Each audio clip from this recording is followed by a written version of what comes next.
Good morning, afternoon, or evening to folks tuning in from around the world. As is tradition, why don't you let us know where you're tuning in from? Welcome to the 147th episode of the Qiskit Quantum Seminar.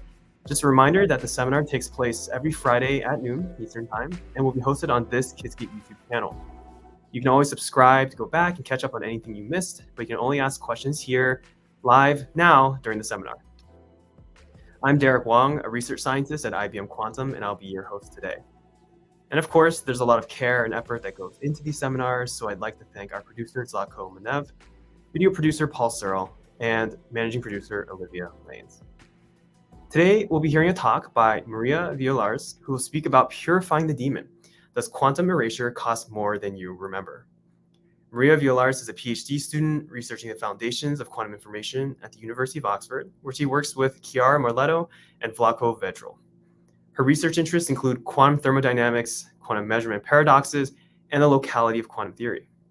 She also works part-time with the IBM Quantum community team.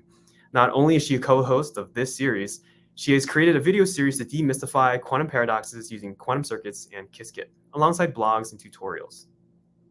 She also writes for Physics World magazine, runs quantum initiatives with the Institute of Physics QQQ group, and founded Oxford University's Quantum Information Society. Thank you for being here, Maria, and take it away. Hi, everyone. Hi, Derek. Thanks for the introduction. So it's great to be here today and to be joining the Qiskit seminar from the other side for once as a presenter rather than a host today. So today I'll be talking about my research in quantum thermodynamics. In particular, I'll be talking about a project involving the erasure of quantum information and some connections to irreversibility, and in particular trying to explain the second law of thermodynamics in an exact way that's compatible with the reversible laws of quantum mechanics.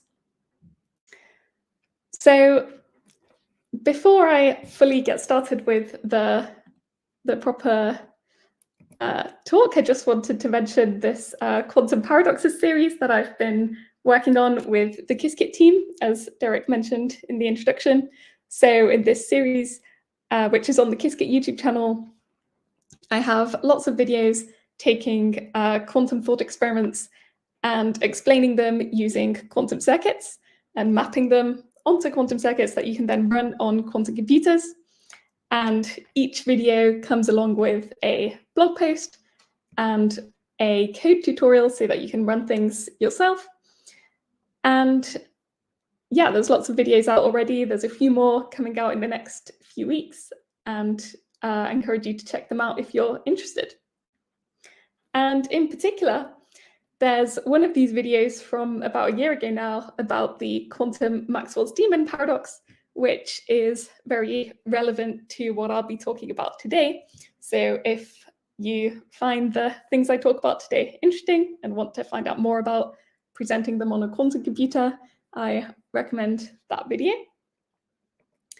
And I'll also mention that if you're joining today and you maybe don't have a complete technical background in quantum information theory, but you just find the topic that has been mentioned in the title or abstract interesting, then you might not follow the whole talk today, but I recommend this 20-minute flash talk that I gave for the Quantum Information Society, which is on their YouTube channel.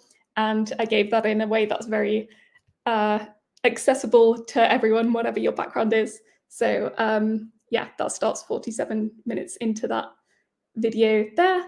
And if you are a technical person, but you want a very quick summary of the project, I have a 4-minute video abstract on the page where this paper is published on the New Journal of Physics. So that video abstract there gives a quick summary of what I'll talk about in today's seminar. But of course, all the details, there'll be many more details in this seminar than there is there. So with that, I can dive into the science of the project that I've been working on. So I'll start by summarizing the things that I'm going to be talking about today.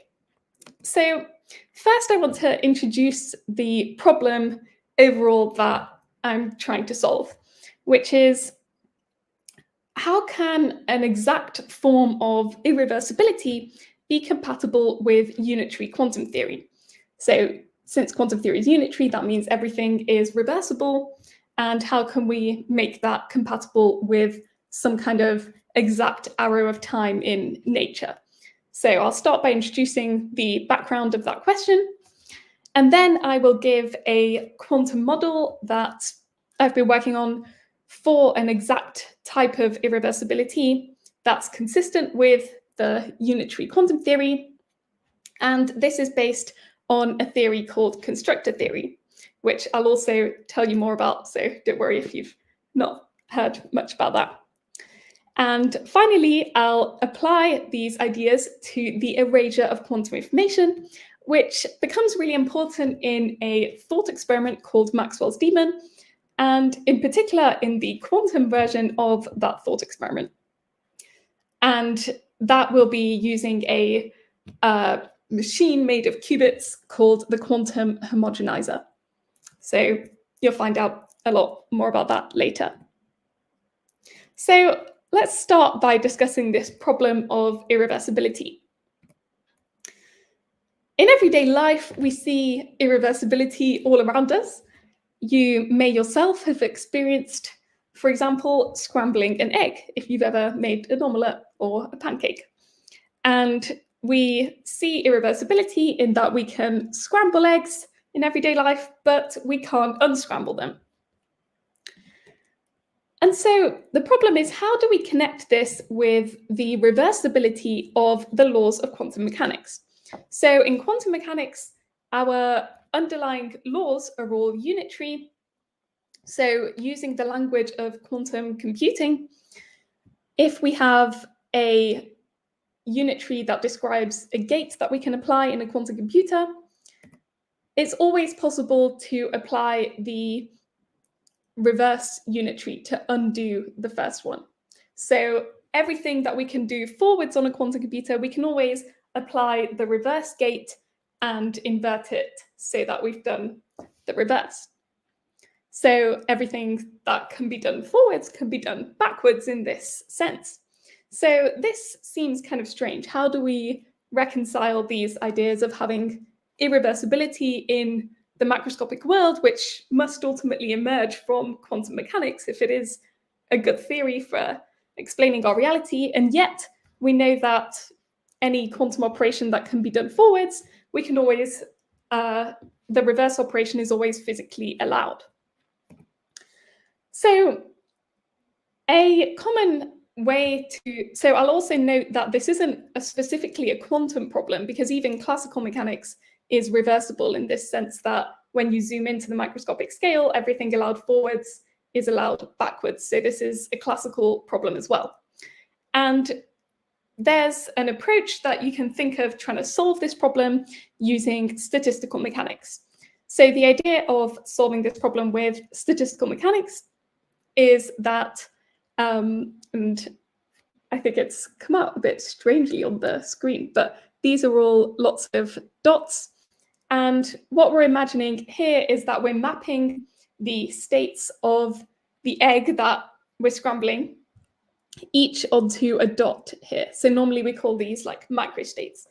So what this picture is depicting is that there's only a few states of the egg where the yolk particles are separated from the white particles. So these are the states over here. And there's a lot more states of the egg where all of the yolk and white particles are mixed together. So if we start off in this region where the yolk and white particles are separated, and then we let our system kind of randomly evolve, it's just going to, just from probability, end up in the area where the egg and white particles are scrambled together, just because there's lots more of those configurations than there is ones when they're separated. So this is how we end up with the statistical version of the second law of thermodynamics, which says that the entropy or disorder of a system is very unlikely to decrease. So essentially what that's saying is that eggs are likely to go from order to disorder and not the other way around, just because of this statistical tendency to end up in one of the microstates that is one of the scrambled ones, just because there's a lot more of them. But not everyone is satisfied with the idea of the second law of thermodynamics being a statistical law. So our other basic laws of physics, for example, the conservation of energy, are exact. So the conservation of energy doesn't say anything about probabilities. It just says that energy is conserved. There's no statistics coming into that statement. So it's an exact statement. And this kind of contrasts to this probabilistic version of the second law, where you wonder, well, you said it's unlikely to decrease, but the entropy could still increase. And what if there's only a few particles? Could I still apply this statistical law? Won't the statistics kind of not really apply anymore on that small scale? And because of this, some people think that the second law is fundamentally an approximation that only applies on certain scales. But what I'm going to look at is a different approach where we try and explain it in an exact way. So this approach kind of draws upon another approach to explaining the second law that was introduced at the beginning of thermodynamics when the theory was being constructed. And this is by looking at what we can do in a cycle. So if we look at what we can do in a cycle, then we can express a kind of irreversibility in an exact way without talking about probabilities. So let's say we are looking at increasing, we have some water and we have a battery providing some energy, and we want to use the stirrer to increase the temperature of the water. Well, according to the second law, we can do this in a cycle because we can turn the work that's stored in the battery by having this energy into heat that's in this water with the increased temperature. But we can't do the reverse in a cycle. We can't go from heat back to work in a cycle. So this is saying that we can't extract useful energy in a cycle, but we can dissipate that useful energy away in a cycle. Now, the reason this alone doesn't solve our problem is that even though we've avoided statistics in saying that the forwards task can be done in a cycle and the reverse can't, we still have this issue of trying to define work and heat on a small scale, on a quantum scale, in an exact way without approximations. And this one, so this view of thermodynamics doesn't directly solve our problem. So what we're going to need is something called constructor theory. So now I'll just give a little summary of what constructor theory is and its motivations. So the aim of constructor theory is to express all the fundamental laws of physics in terms of what kind of transformations are possible and impossible and why. So the idea is that instead of our most fundamental laws being about dynamics, so about initial conditions and then the dynamics that evolve those initial conditions, so laws that tell you what will happen to a system, we want to express our laws fundamentally in terms of what can and cannot be made to happen to a system. So it's based on this kind of counterfactual property of what you could do to the system rather than what will happen to it. So theories such as classical mechanics, quantum mechanics, electromagnetism, general relativity are all based on initial conditions and dynamical laws. And constructor theory is meant to be a kind of underlying theory that tells you principles that constrain these dynamical laws. So an example of a principle is the conservation of energy, because that tells you that you can't change the energy of a system. It's about what you can or can't do to the energy of a system. And you can derive the conservation of energy from different dynamical laws. But in constructor theory, we impose it as a principle about what can be made to happen. That's very general and doesn't depend on the specific dynamics of the theory you're using, like quantum mechanics, for example. So that's the distinction of principles and dynamics. And then when I say that a task is possible in constructor theory, it has a very specific definition of possible, which is framed in terms of this idea of a cycle. So a task is possible in constructor theory if the laws of physics place no limit to how well that task could be performed how well that task could be performed an arbitrary number of times. So essentially, there has to be no limit to how good of a kind of catalyst you could create for that task. No fundamental limit imposed by the laws of physics. And then we call the entity that's able to perform this task again and again and again, we call that a constructor.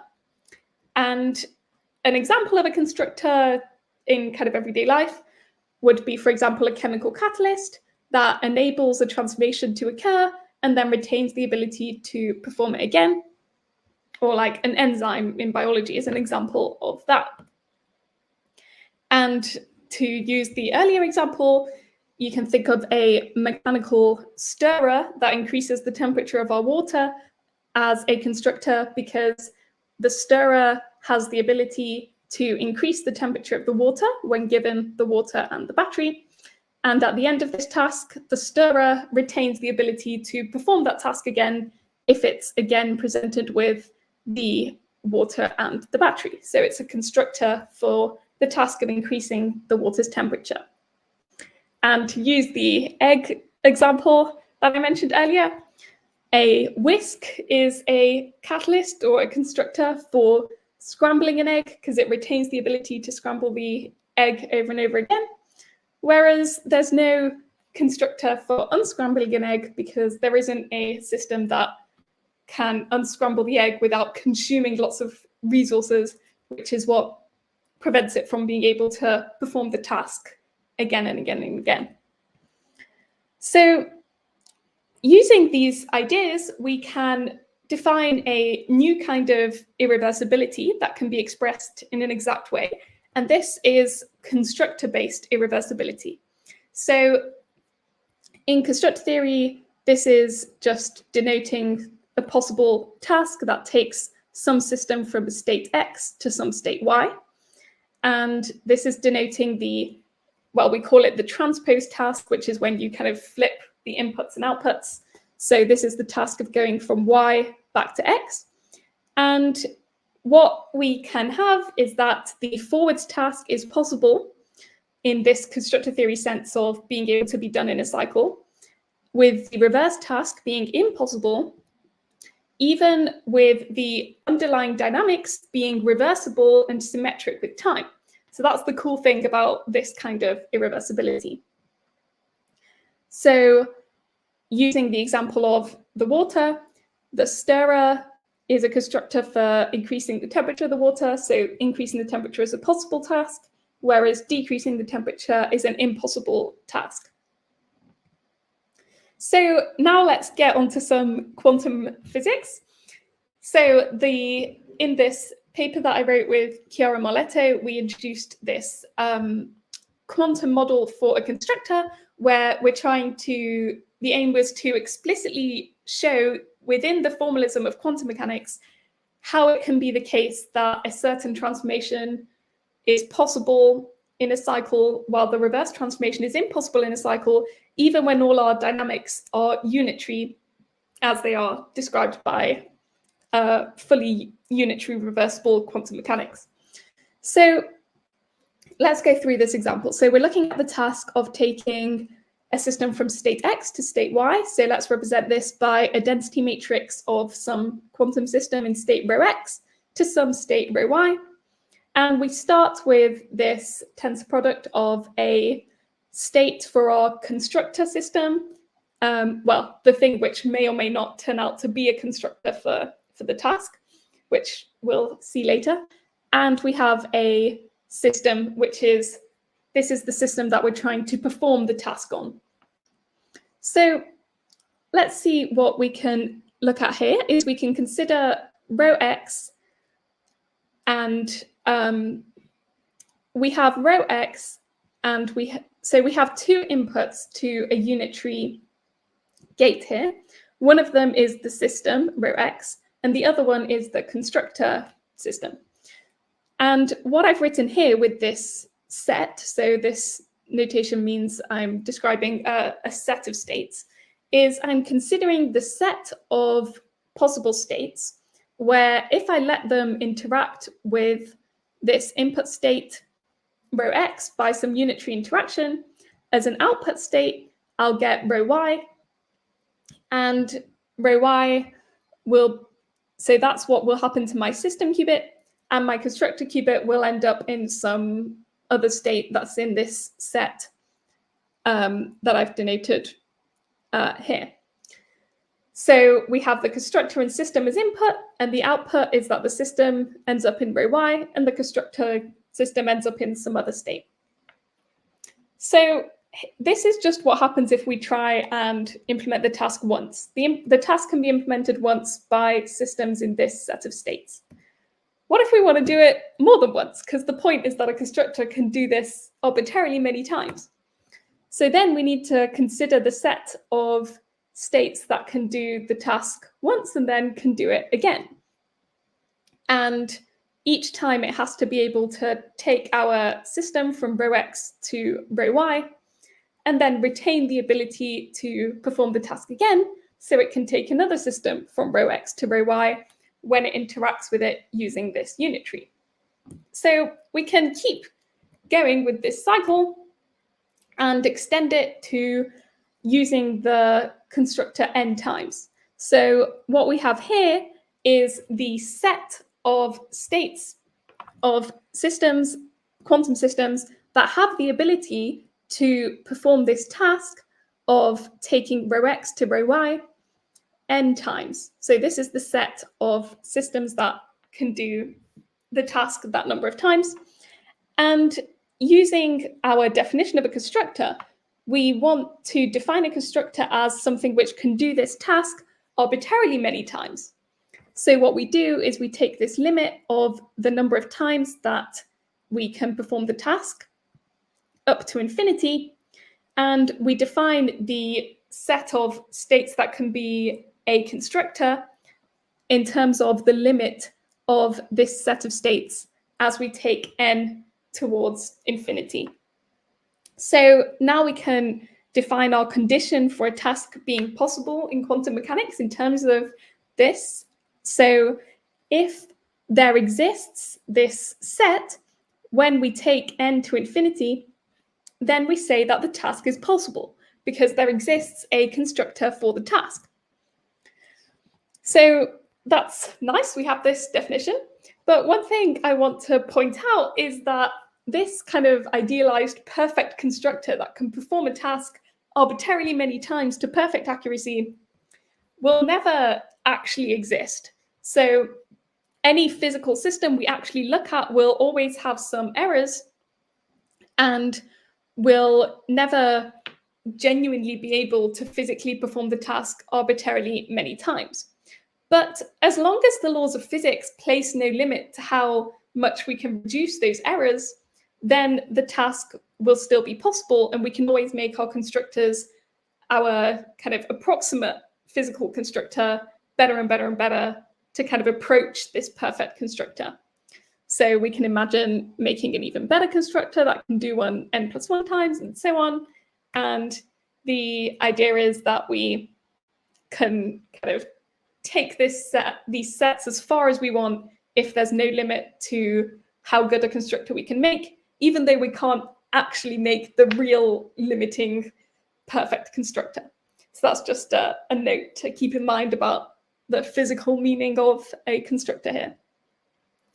So yeah, here we have this kind of perfect constructor is not attainable, but we can get as close to it as we like. So now I've shown you how we can consider a forwards task being possible. So now we can consider this question of, is the transpose task possible, the one where we switch our inputs and outputs? So we want to do the reverse task. So the question now in terms of constructor theory is, does there exist a constructor for the reverse task if there exists a constructor for the forwards task? So the answer, which I will explain why, is that it's not necessarily true. So having a possible task, having a constructor in one direction, does not necessarily mean that the reverse task is also possible. So let's see why.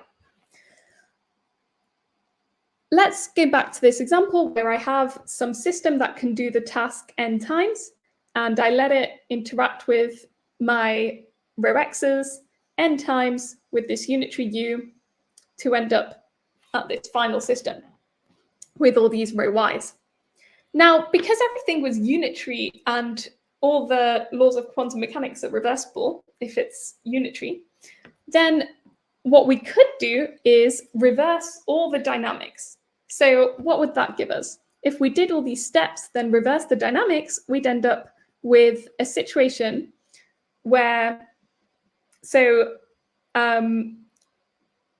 what it means is that if we start off with this state that we end up in at the end of this task, so that's this state where we have each of these systems being correlated with the output row y, because they could have been entangled, for example. So we have this very special initial state of all of these systems being potentially correlated. And then we apply the reverse unitary U dagger to start reversing each step of this process. And so with this special initial state, we could apply U dagger and we could turn each of the row y's back to row x's and reverse the dynamics of this process. So that could be done just by reversing the dynamics. But that doesn't mean that there exists a constructor for the reverse task, because for the reverse task, what we want is to be able to take some fresh row y that may not be correlated with anything and let it interact with this, the constructor system that's in this set. And then we want to see if it can take row y and turn it into row x. And there's no reason that just because this special reverse dynamics would allow us to turn row y into row x, there's no reason that that implies that we would be able to take a fresh row y and a qubit in this set, a quantum system in this set, and turn those into allowing us to get row x out and being able to get row x out arbitrarily many times every time we put a row y as an input into our system. So a constructor existing for the forwards task does not directly imply that there exists a constructor for the reverse task. So let's check in on what this means. So the task being possible in the forwards direction does not imply that the task is possible in the reverse direction. And so up till now, this model has been very general, and now I want to use a specific qubit model to show you kind of explicitly how this works in an actual quantum model. And this is where we'll start to get these connections with the erasure of quantum information and Maxwell's demon. So what I'm going to look at is a task where going from one quantum state, in particular a pure state, to a mixed state is possible using this machine. The quantum homogenizer is a constructor for the task, while the reverse task of going from the transpose task of going from a mixed state back to a pure state with another homogenizer is impossible. So, well, at least it's not necessarily possible using a homogenizer. That's what I'm going to show you. So the forwards task having a constructor doesn't imply that the backwards task has a constructor. So let's look at the quantum homogenizer. Here we have a collection of qubits. We have a system qubit, which is the one that we want to transform. And then we have this collection of reservoir qubits, which are all identical qubits at the beginning. And the idea of the homogenizer is that all of these reservoir qubits begin in the target state that we want to get to. And then what we do is we let each reservoir qubit interact with our system qubit one by one by a partial swap operation. So this is a unitary, like quantum gate, that you could apply on a quantum computer. And this partial swap has a combination of the identity and the swap gate, and it's kind of parameterized by this coupling strength eta. So as we change eta, we can make the amount that this partial swap swaps 2 qubits more or less. And what happens is, if we apply the partial swap to 2 qubits, then it makes their states kind of a bit closer to each other. And what we can do with the homogenizer is make this coupling strength very weak, but make our reservoir very large. And then what happens is, as we let each qubit interact with the system qubit one by one, the system qubit converges to the state of the reservoir qubits because it did this partial swap with all of them. But the reservoir qubits each only did one little weak partial swap with the system, so they're only a little bit deteriorated from their initial state. So we can kind of approximately get all of our qubits into the same state, and we can make this kind of as close as we want to being every qubit in the same state by making this coupling strength weak and making the size of the reservoir large. So where does the daemon come into all this? To explain this, I'll summarize the idea of a quantum version of the Maxwell's daemon paradox, which is actually a quantum version of a thought experiment called Szilard's engine, if you've heard of that. So the idea is that we originally have a system that begins in a mixed state, so that kind of corresponds to heat. And we have this little hypothetical daemon which has a memory in a pure state. And the daemon measures the qubit, the one in the mixed, well, measures the particle in, we can imagine this as like a particle. Let's imagine the mixed state as a particle randomly moving in a box. So it could be like left or right. And the daemon is going to measure whether it's left or right. So the daemon measures that the particle is on the right and stores this information in its memory. And then what the daemon does is it allows the particle to, it allows the box to thermalize. So the box kind of interacts with its environment, and the qubit ends up being kind of randomly mixed in the box. And so the qubit and the memory now become decorrelated at the end of this. So the memory's mixed and the qubit's mixed. And then we have this final step of, in order to repeat this process, the daemon needs to erase its memory. So it needs to reset its memory from being mixed to being pure. And in doing so, in the thermalization step, the daemon can extract work from the system. But then in order to repeat this, it has to put work in to erase its memory.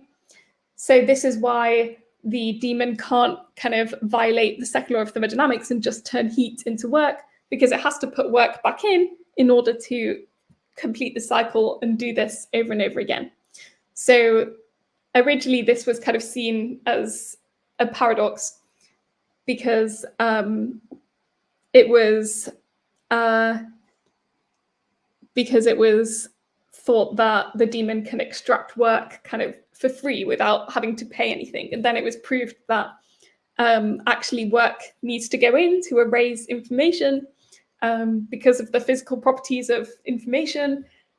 This is known as Landauer's principle. Erasing information needs work to be put in. And that's the step that kind of saves the second law and makes everything make sense and keeps thermodynamics safe from the daemon. So where does this homogenizer come in?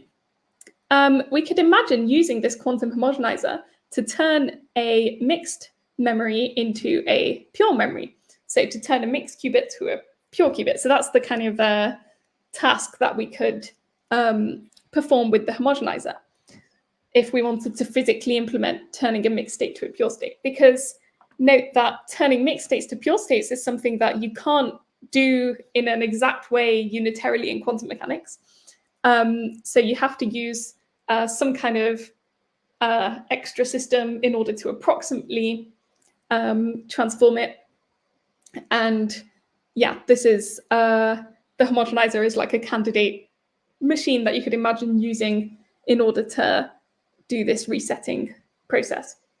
So then we have this question of, does resetting a mixed state to a pure state in a cycle using this homogenizer, for example, have an environment cost in addition to this Landauer erasure cost that we know must be there? And I just saw a question saying, how many qubits can there be in the reservoir ring? So there's kind of no limit to how many you can put in. And the idea is that as you increase the number of qubits in the reservoir, that will make your homogenization more and more effective. So in practice, what you do is see what kind of error your kind of tolerated, what kind of error you can deal with, and then try and add as many qubits as you can as you need to get that error down when you use the homogenizer.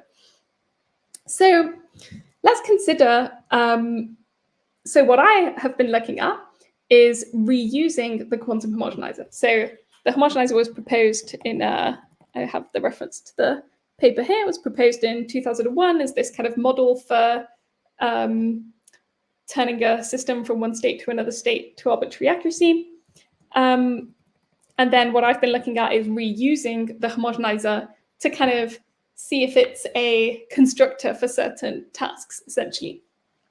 So I've been considering having this reservoir of n reservoir qubits and letting them interact one by one, trying to homogenize a series of lowercase n system qubits.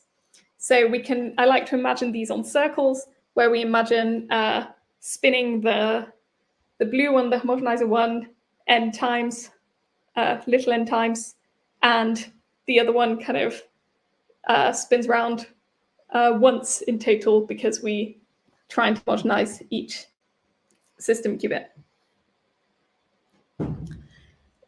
So, so what we want to consider is it possible to have this situation where we use our homogenizer n times and we can kind of keep a pure reservoir, approximately pure reservoir, while having approximately pure systems? Can we do this to arbitrary accuracy? So can we keep doing this erasure process in a cycle kind of arbitrarily well? And what I'm going to compare it to is the reverse process of using mixed reservoir qubits as a homogenizer for turning pure qubits into mixed systems and seeing if we can reuse this mixed homogenizer over and over again. So in order to quantify this idea of whether a system has the ability to perform a task again and again and again, we use this quantity called the relative deterioration. So this is based on two aspects. One of them is it takes into account the error in the homogenizer's performance of a task. So that's based on the fidelity of the system that was homogenized with its original, with its target state to have a measure of kind of how far our output qubit is from the state we were trying to get it to. But what's important in constructor theory is that there's no limit to how well a machine is able to retain its ability to perform a task again. And we kind of, as a proxy for quantifying this, we use this deterioration quantity, which is quantifying the deterioration of the reservoir from its ideal state as a kind of proxy for its ability to perform the task again. And here, this is based on the fidelity of the kind of final reservoir after it's been used with the initial state that it was in. And then we have this limit of as we take the number of reservoir qubits to be very large, and then the number of cycles to be very large, then we look at what happens to this relative deterioration quantity. So do the errors in using the homogenizer, so as we increase the homogenizer's size, we can make its errors smaller. And as we use it again and again, it will deteriorate more and more. So we're kind of looking at whether the way that the errors are decreased with making the homogenizer bigger kind of outweighs the amount that the homogenizer deteriorates by using it again and again and again. And if it does outweigh the errors, then the relative deterioration will tend towards 0, and then the task is possible. And if it doesn't outweigh the errors, then the relative deterioration will just keep getting bigger and bigger and bigger. And then that means that the task is not necessarily possible. In other words, it's not possible in using this specific implementation. So it might be possible some other way using some other system. We don't rule that out in this particular case. We just rule out that this particular machine is a constructor for the reverse task. Maria, I have a question here. Yeah. This constructor theory is pretty new to me. I guess a lot of the people watching here as well. And so when I think about these kinds of questions, I often think in terms of like free energies and entropies, entanglement entropies, let's say. And I wonder if you can use that same language to map all these equations, or is what you're presenting here like a mechanism-specific way of saying those things? And maybe entanglement entropy is more of like a fundamental quantity rather than talking about an implementation-specific metric. Yeah, that's a good question. And yeah, that's one of the things that, I think it's on my later slides of next steps, is trying to connect with entropy and with like measures that have been used in resource theories, for example. So yeah, this particular quantity is kind of defined for this specific case of the homogenizer. Is quite specific to this particular implementation. And it's kind of a first guess up to trying to have a quantity that encapsulates the physical properties that a constructor should have. And then the kind of aim is to improve this and make it more general, and ideally connect with some entropies, for example, to be able to kind of draw connections with work that has been done on in other aspects of quantum thermodynamics. So yeah, that would be the kind of ideal, is to connect this with like relative entropy, for example.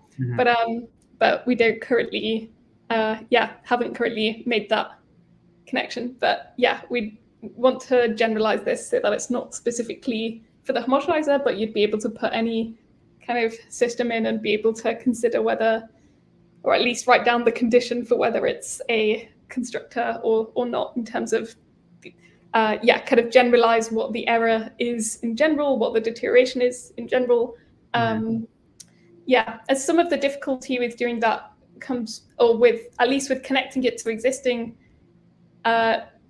literature, is that it might often sound kind of similar on the surface. And then there's lots of people looking at catalysts, for example, in quantum thermodynamics. But often things like error or deterioration or catalysis are defined in quite different ways with quite different assumptions. So the difficulty is kind of like ironing out trying to extract away from those assumptions and seeing what exact comparisons or connections we can make. Because here we're trying to make a very general model that's kind of not adding extra assumptions in about infinite heat baths or something like these kind of extra resources or definitions about thermodynamics, for example. Okay, thank you. Yeah, thanks for the question.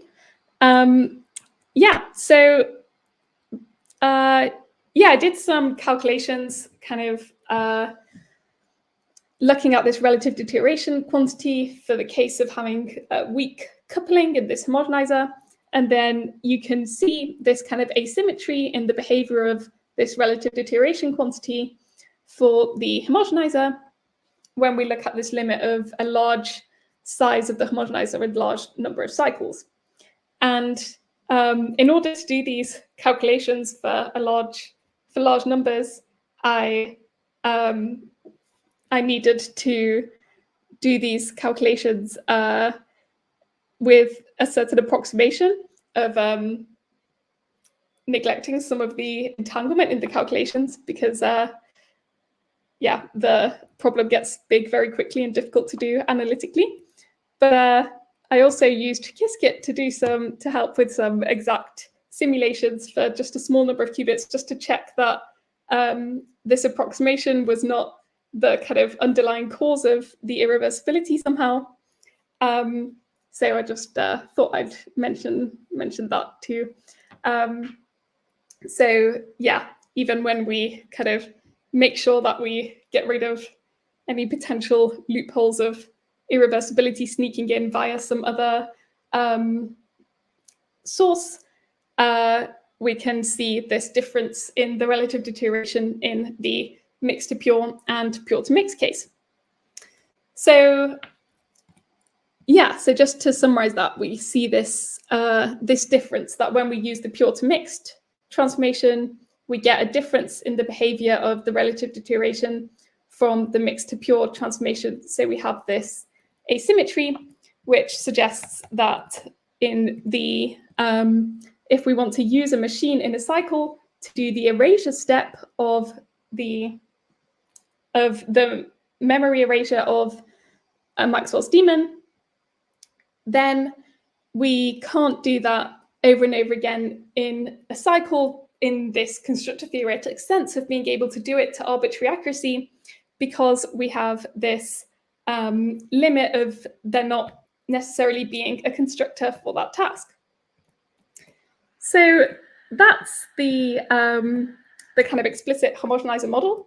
And then some of the next steps, for example, are how does relative deterioration compare to measures in quantum resource theories? So this is exactly the question that was just discussing with Derek. So we'd want to try and draw a connection with the literature on other measures used in this type of context.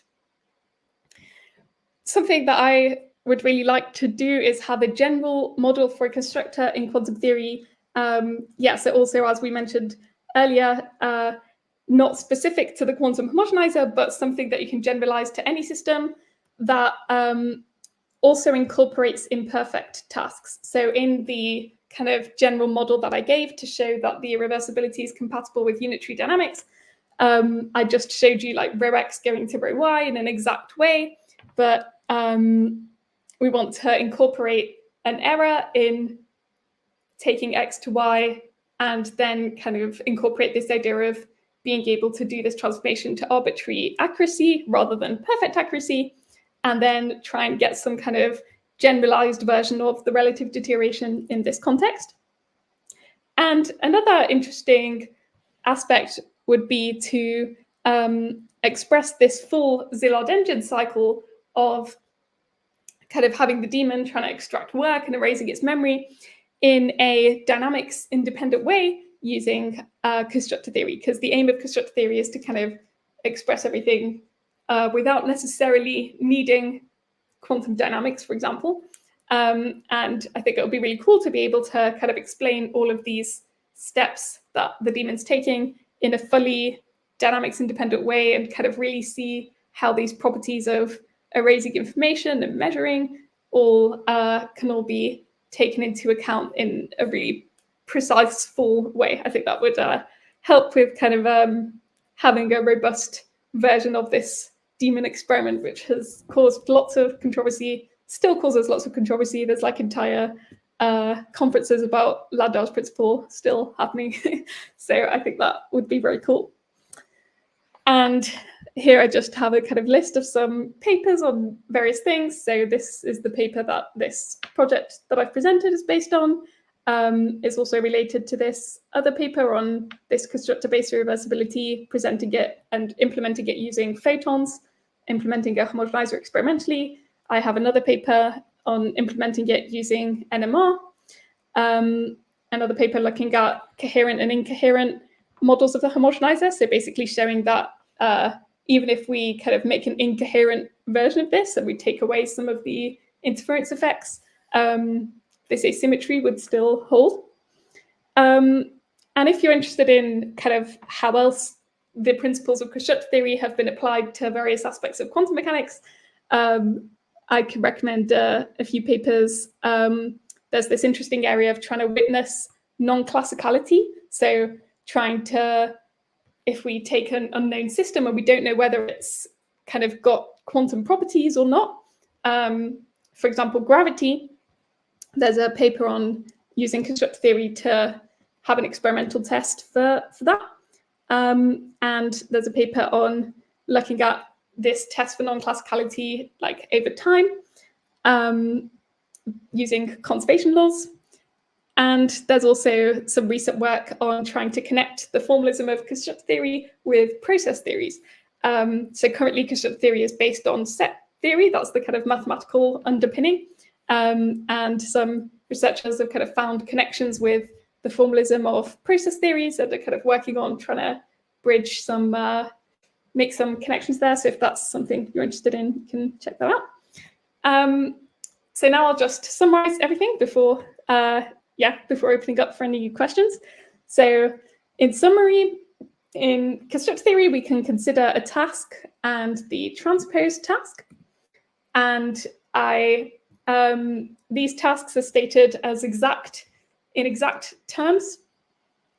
And I showed you how we can have a general quantum model showing that a forwards task can be possible in a cycle, while the reverse task is not necessarily possible, even when all the dynamics are unitary and, say, reversible. And I then showed you a specific explicit example of this using a quantum homogenizer model, where we try and use a homogenizer to turn a pure state into a mixed state and to turn a mixed state into a pure state. So this is kind of the quantum version of having a whisk for scrambling an egg and not having a whisk, so no constructor necessarily, for unscrambling an egg. And then we can apply this to the Maxwell's daemon thought experiment, where we have this daemon that can extract work, and then to do that again, it has to erase its memory. And if we try and erase that memory with a homogenizer, then we have this additional cost from this constructor-based irreversibility, because this homogenizer will inevitably have this deterioration, and we can't get arbitrarily close to perfectly performing this erasure. So that's the end of my talk, and thanks for joining, and I'm happy to do my best to answer any questions. Thanks so much, Maria. That was really helpful. Oh, well, very cool. The constructor there. I guess I have a question here. Maybe it just falls so far out of the domain of this particular talk, but this works in quantum foundations. And I'm wondering, let's say you resolve all the questions you have here, right, that are driving you to do this research. What do you think there is a direct link to the stuff that people in the more applied side think about? For example, the quantum information theorists deriving bounds, people making more efficient algorithms to do certain tasks, the people at the top of the chain thinking about applications of these devices. Do you think the answers to the questions you're posing with constructor theory and more relate to those, or does it sit so far down the foundation that it's more of like it wouldn't be as relevant to those tasks as some other people are thinking about? Mm-hmm. Yeah, I think in this area of quantum thermodynamics, for example, it could kind of end up giving interesting insights for practical implementations, in the sense that by understanding the thermodynamics of erasure, these kinds of, I guess the ultimate aim of this approach is to express thermodynamics in an exact way and kind of resolve questions about it so that we can apply it kind of fully consistently to quantum settings. kind of whatever the situation is. And I think, in general, in this program of research, if we can kind of really work out thermodynamics with this approach properly, and if it kind of, I mean, at the moment, it's a kind of an ambitious research program to try and do this, and it may or may not work out. But if it does work out and really is the best explanation for thermodynamics applied to quantum physics, then I think that would definitely help with practical implementations that are involving thermodynamics and quantum systems, like, or creating programmable nanomachines, or any kind of situations where you have these effects becoming important of manipulating quantum information and the thermodynamic aspects of that. So I think in a kind of broad sense, progress in the fundamentals of this field in the thermodynamics branch, as one example, would lend insights to practical implementations of manipulating information. Okay, thank you. Another question I had was, you talk about this quantum homogenizer, and this is the object you're studying, and in a lot of these foundations type thought experiments or like works, there's this differentiation between like a classical and a quantum system. You can tell the difference by playing some kind of game, right? There's some kind of quantity you can compute that you can only achieve if you have a quantum system versus a classical one. Is there an equivalent here with the homogenizers where, like, maybe one could argue that whatever argument you have here could just as easily be applied to a classical homogenizer, and so you're not showing something that's unique to quantum mechanics? Like, I guess what aspect of the work is uniquely quantum mechanical versus just generically? So I think this is quite generic. I haven't done a kind of completely classical model of it, though that's something it could be nice to do. The kind of question to answer in developing that would be like, what corresponds to the relative deterioration in that context? But that is kind of what we're kind of trying to look at in this context of this fourth paper I mentioned here, of trying to so what we do in this paper is we look at a kind of alternative to the quantum homogenizer, where we kind of get rid of some of the coherence that appears in the original homogenizer by, instead of having this partial swap, we have a series of control swaps with control qubits kind of that we use to decide how strong to make this coupling. And this kind of prevents some interference happening between the homogenizer qubits. And so it's kind of an example of getting rid of some of the quantum type effects, even though it is still a qubit model. It's a kind of incoherent version of the original. And we show that homogenizer still works as a homogenizer. And it's actually, there's a lot of cases where it's literally reduces to being exactly the same as the partial swap homogenizer in terms of the outcomes that you'll measure. And even when they're not exactly the same, the difference is very, very small. So so I think it's quite a robust effect in that sense, that it's not a very kind of non-trivially quantum effect. But having it as having a kind of completely classical model, and then using some classical measures instead of these fidelities, I think is something that I'd like to do to kind of complete this analysis. Cool, thank you. So we have one final question. It's coming from the audience, Kevin here. He asks, on what device is the majority of the research conducted? And maybe if I can reframe that a little bit, it's also, what can you learn from running these kinds of experiments on devices? Are devices today good enough to actually help advance your research? Or are they mostly like tests for some numerical calculation you might do?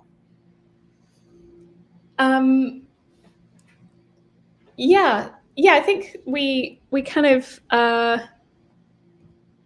so a lot of the research is kind of theoretical, so it's on the level of qubits, which would then are kind of on the abstract qubit level, in the sense that they could be implemented with any physical way that you can implement qubits. And then there's these particular kind of experimental implementations that are in these papers. So there's the photonic one here, number 2, and then the NMR one in number 3. So they're kind of experimental implementations to kind of show that we can physically implement the homogenizer and test out these results that we found theoretically. So I think that's the kind of logic at the moment, is that we do the theoretical analysis and then see if we can physically implement this. So we're kind of at this exciting point where we can actually physically implement these machines, at least with a small number of qubits, and we can do that to with different hardware platforms. It's cool that we're at a stage where we can do that interplay between the theoretical homogenizer and real homogenizers. Great. Well, thanks so much for coming, Maria. I actually just want to point out a comment from Shashi here, who says, years ago, I tried to understand what constructor theory is about, but this is the first time I actually got it. It's such a beautiful way to introduce the idea of the theory. So I think your efforts here are definitely appreciated. Of course, a big thanks to the audience for tuning in. If you'd like to continue the conversation, hop over to the Qiskit Slack workspace. There is a channel just for discussing videos that show up on the Qiskit YouTube channel. So like this video, subscribe to the channel, and we'll see you next week. Thanks.